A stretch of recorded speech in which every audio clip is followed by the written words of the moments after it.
Bien, pues en este jueves 11 de abril está ya en campaña, ya está activo buscando la senaduría de Querétaro el abogado, el jurista, funcionario público Santiago Nieto, a quien saludo con gusto. Santiago, buenas tardes. ¿Qué tal? Buenas tardes, Julio. Un saludo a ti y a tu auditorio. Muchas gracias por este espacio.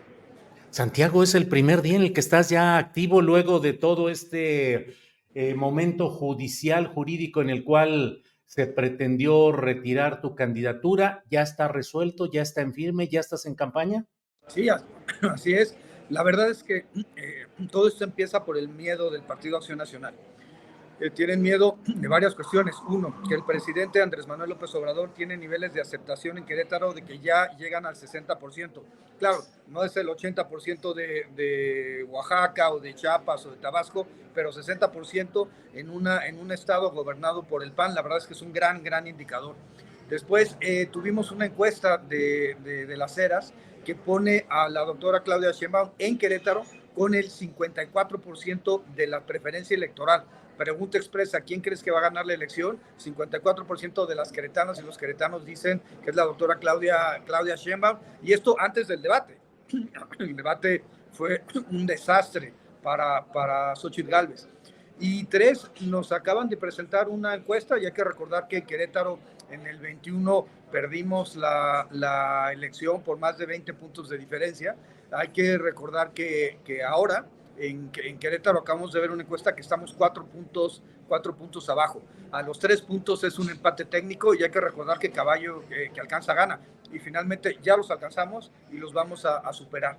¿Y cuál es el temor del PAN? Pues finalmente los temas de corrupción. Es un estado, no lo digo yo, lo dice World Justice Project, en donde hay un estancamiento en la lucha anticorrupción, lo han dejado morir, donde tenemos una obra que cuesta 7,000 millones de pesos, que lleva 251 días de atraso y que no ha sido fiscalizada, la avenida 5 de febrero, y que el día de ayer, algo que a mí me pareció inhumano, absolutamente deleznable, aprobaron una reforma a la ley de aguas los diputados y diputadas del PAN en el Congreso del Estado, del PRIAN, porque también los priistas participaron, para que las familias que no le pagan a la empresa, hay que recordar que en Querétaro el agua está privatizada, las familias que no le pagan a la empresa se les va a restringir el acceso a agua a 50 litros por familia. ¿Qué significa eso? Que con 50 litros, 2 garrafones de 20 y un garrafón de 10 litros van a tener las personas que bañarse, las familias completas de bañarse, a preparar sus alimentos, lavar los trastes, lavar la ropa, hacer las descargas de los servicios sanitarios. Eso con 50 litros. Me parece que es vergonzoso lo que estamos viviendo en Querétaro, y por eso están tan preocupados, porque el avance de la cuarta transformación en Querétaro es una realidad, y finalmente porque nuestro objetivo es eso, es traer la cuarta transformación a Querétaro y es sacar al PAN de la casa de la corregidora. Santiago, ¿por qué la izquierda electoral no ha podido avanzar en Querétaro, donde el predominio ha estado turnado entre priistas y panistas? Priistas como aquel líder setemista Rafael Camacho Guzmán, que a mí me parecía pues muy impresentable en aquellos tiempos, a nombre del PRI, Mariano Palacios Alcocer, luego en el PRI también muy polémica su gestión, Enrique Burgos, y luego segmentos de una derecha muy a la derecha de la derecha, con Ignacio Loyola, con Francisco Garrido y actualmente el propio Mauricio Curi, Paco Domínguez antes. ¿Por qué la izquierda no ha podido avanzar ahí? A ver, primero creo que había un tema de desorganización, y honestamente Morena ha venido a generar una organización y un aglutinamiento de las izquierdas en Querétaro. Había en Querétaro pues, una izquierda pues, intelectual, diría, académica, vinculada con la Universidad Autónoma de Querétaro. Pues hay que recordar que Hugo Gutiérrez Vega fue rector de la Universidad Claro. Autónoma de Querétaro. Pero había una descoordinación con otros espacios de la izquierda, como la disidencia magisterial, como los pues sectores, pues más bien como los movimientos populares. Y hoy en día todo esto ha ido conjuntándose a partir de Morena. Es algo que el PRD no logró hacer nunca en Querétaro. Por otro lado, el tema de la compra por parte de los gobiernos estatales, sobre todo de liderazgos que se empezaban a acercar hacia la izquierda. El factor, evidentemente, de unión ha sido el presidente Andrés Manuel López Obrador y a partir de ahí, hoy la doctora Claudia Sheinbaum. Pero, ¿qué encuentro? La izquierda se empieza a organizar, se empieza a estructurar, se empieza a organizar.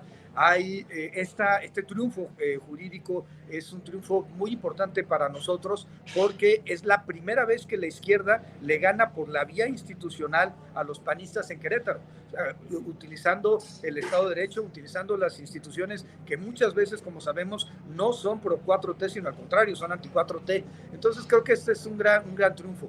Los panistas me querían sacar a la mala, me decían que la demanda tenía que ver con que no era yo originario de Querétaro, con que no tenía residencia efectiva, y el Tribunal Electoral termina diciendo, eres originario porque fuiste registrado en San Juan del Río, porque hay un derecho, el jus sanguinis, hay 5 generaciones de nietos atrás en San Juan del Río, antes de la mía hay una ya posterior, y por supuesto también me acreditan la residencia efectiva con un inmueble de mi propiedad, del cual soy copropietario, y ahí tengo mi credencial de elector, copropietario con mis hermanas, por supuesto, donado por mi padre, vinculado al mismo terreno de mi padre, pero es increíble que esto haya llegado y que me hayan querido exigir que acreditara, no como el resto de los candidatos y candidatas que con su credencial de elector acreditaban su residencia, sino me hubieran generado esta impugnación. A mí también esto me lleva a una revisión importante sobre cómo se deben designar a los magistrados de las salas regionales. Estos magistrados que votaron en contra y me retiraron la candidatura son magistrados que están relacionados están relacionados con el Partido Acción Nacional. Esto es innegable. Y por supuesto que toda esta campaña de desprestigio, de ataques en medios, en redes sociales, ha sido financiada por Francisco Javier García Cabeza de Vaca, quien, por cierto, el día de ayer promovió un amparo, bueno, me enteré de que había promovido un amparo en contra de una orden de aprehensión que hubiera dictado en su caso jueces en el Estado de Hidalgo a petición de la Procuraduría General de Justicia del Estado de Hidalgo. Me parece muy sintomático. Gano en el Tribunal Electoral e inmediatamente llevo un amparo para que no lo detengan por parte de la Procuraduría de Hidalgo. Ese es el carácter de Cabeza de Vaca. Eso lo pinta de cuerpo entero, porque y también pinta de cuerpo entero al Partido Acción Nacional.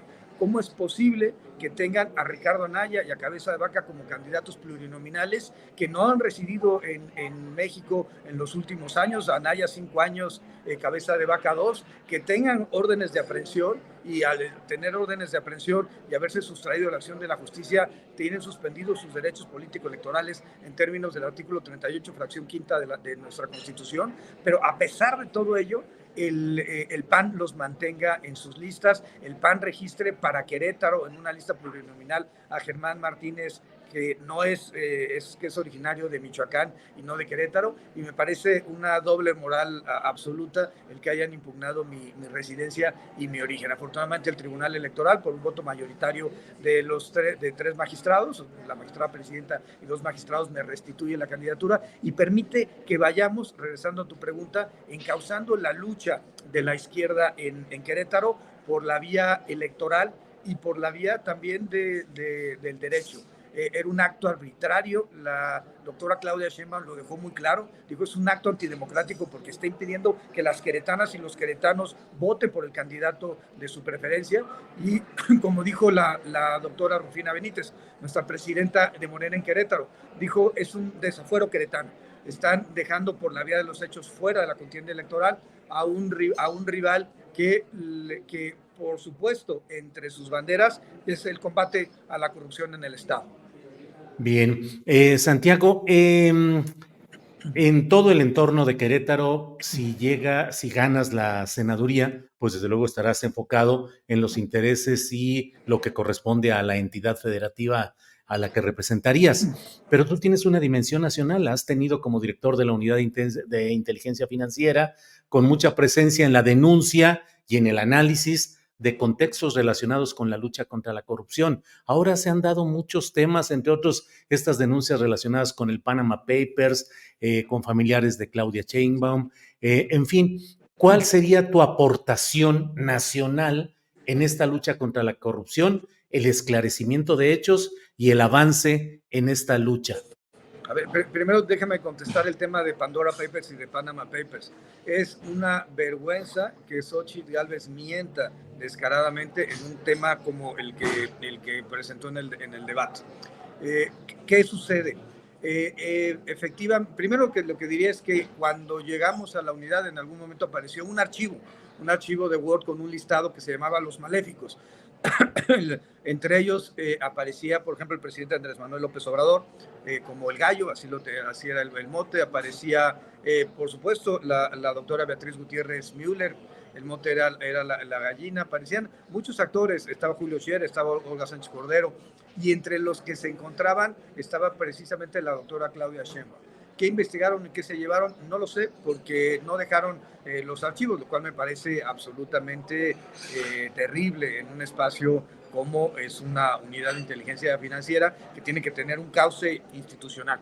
Pero en ese contexto, en Panama Papers hay miles de nombres que fueron circulados. Creo que si la memoria no me falla, entre Pandora Papers y Panama Papers hablamos más de 11.4 millones de documentos. Y entre esos documentos, en Pandora Papers no hay absolutamente uno solo que se relacione con la doctora Claudia Sheinbaum o sus familiares. Y en el caso de Panama Papers hay algunos familiares mencionados. Sin embargo, aquí hay que poner un matiz muy importante.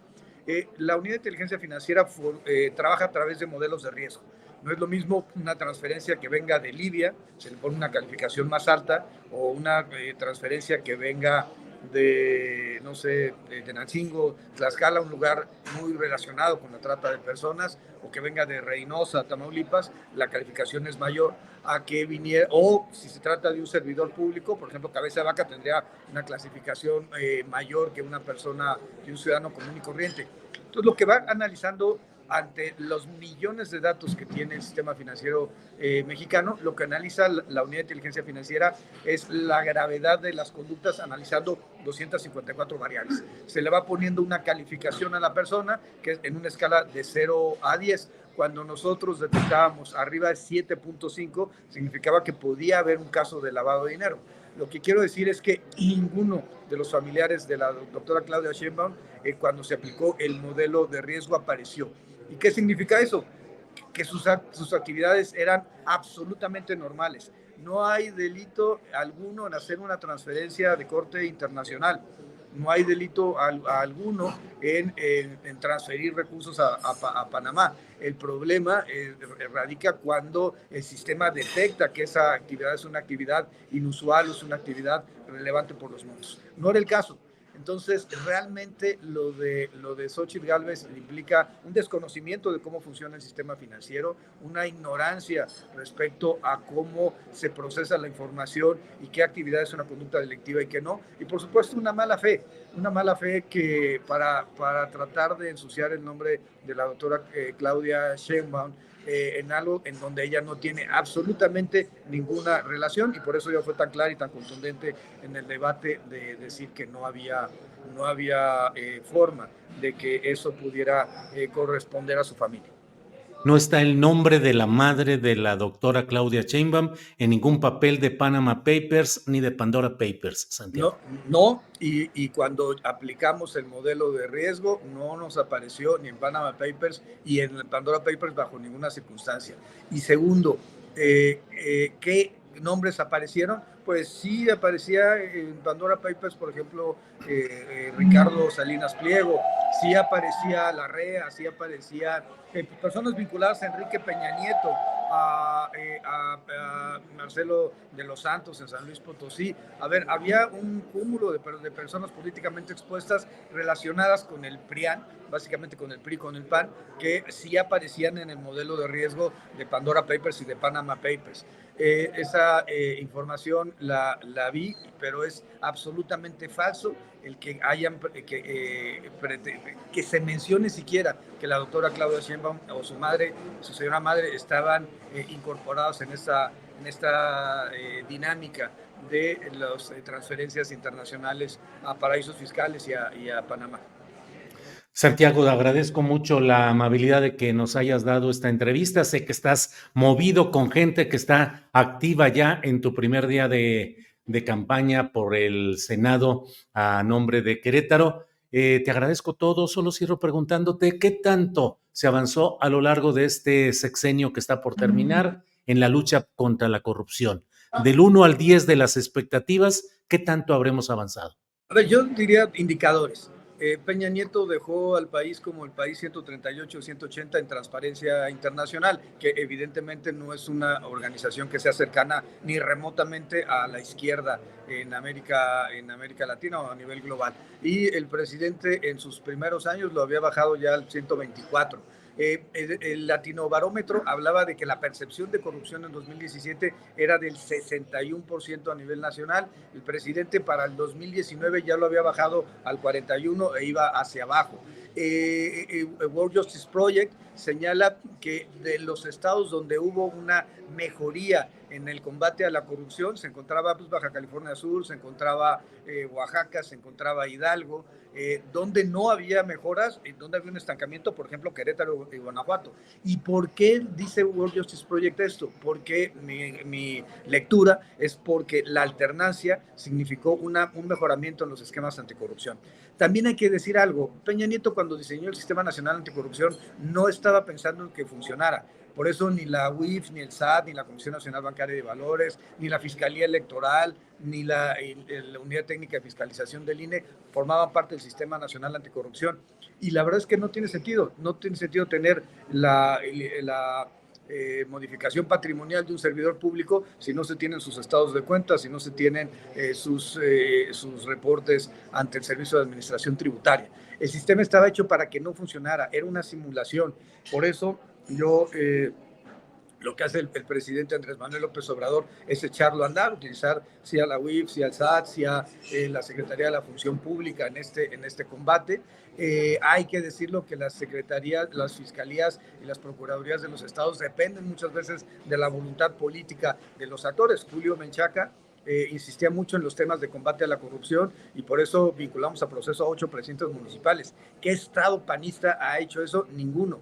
Vinculamos a 4 directores generales, 2 subsecretarios, 3 secretarios de Estado y bueno, creo que esos son ejemplos. Claro, creo que el maxiproceso más importante de combate a la corrupción se desarrolló en un gobierno morenista de Julio Menchaca del año 2023. El más importante fue lo que hizo Julio Menchaca con estafa siniestra. Entonces, creo que hay un avance importante, insisto que no lo digo yo, lo dicen los indicadores, pero por supuesto que igual que como los menciona la doctora Claudia Sheinbaum, hay que mejorar el sistema y hay que generar ya sea una agencia como se ha planteado o un mecanismo de task forces, de fuerzas de trabajo, de tarea que permiten desarrollar los casos. Tener una institución como el Comité de Participación Ciudadana, que no tiene estructura administrativa, tiene escaso sentido. Tener un secretario ejecutivo no vinculado a ciudadanos y por tanto que se pueda desarrollar sus actividades sin control ciudadano, pues también no tiene sentido. Tener un comité coordinador, rector, regulador, normativo, pero no operativo, no tiene ningún sentido. No, el sistema estaba hecho para no funcionar y creo que hoy vamos a tener esa gran ventaja en la próxima legislatura de cambiar el rumbo. ¿Qué plantearía yo? Pues la reforma constitucional al 113, la reforma a la ley antilavado, hay que modificar el Código Nacional de Procedimientos Penales, la Ley Nacional de Extinción de Dominio. Hay que irnos sobre los beneficiarios finales, sobre las personas políticamente expuestas, el fortalecimiento de las unidades de inteligencia patrimonial y económica. Hay mucha tarea por hacer y creo que pues vamos en el camino correcto. Santiago, te agradezco mucho esta posibilidad de platicar. Ya estás en la lista oficial luego de este proceso de impugnación que hubo y que ha sido ya resuelto para ser candidato a senador por Querétaro. Gracias y seguimos en contacto, Santiago. Muchísimas gracias, Julio. Un abrazo. Hasta luego.